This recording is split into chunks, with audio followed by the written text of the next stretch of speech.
प्रिय 2025, तिमी जाँदैछौ कहिल्यै नफर्किने गरी। मसँग तिमीलाई दिने कुनै चिनो त छैन, तर जानु अघि मेरो कृतज्ञता लिएर जाऊ है।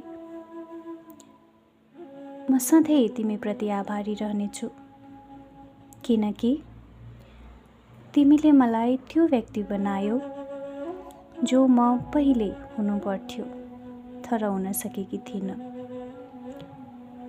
म तिमीसँग पहिलोपल्ट भेट्दा एकदम नादान थिएँ। सोच्दथे अरूका लागि केही गरे सबै खुसी हुन्छन्।